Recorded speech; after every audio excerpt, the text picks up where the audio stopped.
नमस्कार मंडळी. आज ना सकाळीच मला एक मेकअप करायचा होता म्हणून शॉपला आले.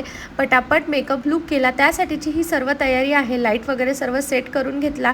संध्याकाळला घरी लवकर गेले कारण मला जायचं होतं, म्हणजे आम्हाला सर्वांना जायचं होतं देव्या बघायला. इथे हिला एक एक ड्रेस ट्राय करायचा चाललेला आहे. नेमकं कुठला ड्रेस घालायचा ना हे आमचं कन्फ्युजन आहे. आणि मावशी म्हणजे सर्वात भारी, ती इथे तिला एक एक ड्रेस ट्राय करत आहे. आता हे ड्रेस तिला बड्डेला आलेले आहेत. घरी जे होतं ते सर्व नवीन नवीन ड्रेस आम्ही तिला खूप वेळा घातले.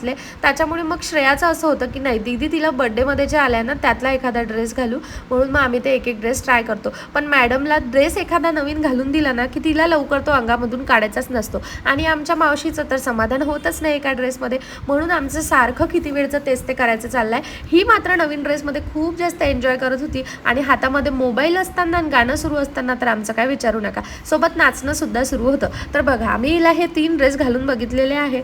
ठरलं असं की हा ड्रेस जो आहे तो नंतर घालायचा कारण आज तिकडे गर्दी असणार. आणि बघा मॅडमला हा ड्रेस खूप जास्त आवडला आणि ती सांगत सुद्धा आहे. इथे तिच्यावर एक एक ड्रेस ट्राय केल्यानंतर फायनली एक ड्रेस चूज केला आणि आम्ही गेलो देव्या बघायला.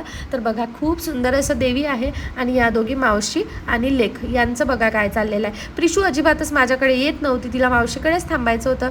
देवदर्शन वगैरे झाल्यानंतर आम्ही घरी आलो आणि घरी आल्यानंतर मॅडम आमच्या शिवलीला अमृत घेऊन बसल्या. आता हिला खरंच वाचता येणार आहे का, पण आईसोबत राहून आणि आईचं बघून हिला आता पोतीच घेऊन बसायचं असतं आणि ते वाचायचंच असतं. सोबतच बाबाय बाबाय असं सुद्धा करत होती. खूप लेट झालाय, मला द्यायचं आहे हिला झोपवून, म्हणून पटापट तिचा आटोपला आणि तिला झोपून दिलं. तर बघा आम्ही झोपण्याची ही नवीन पद्धत शोधली. चलो बाय.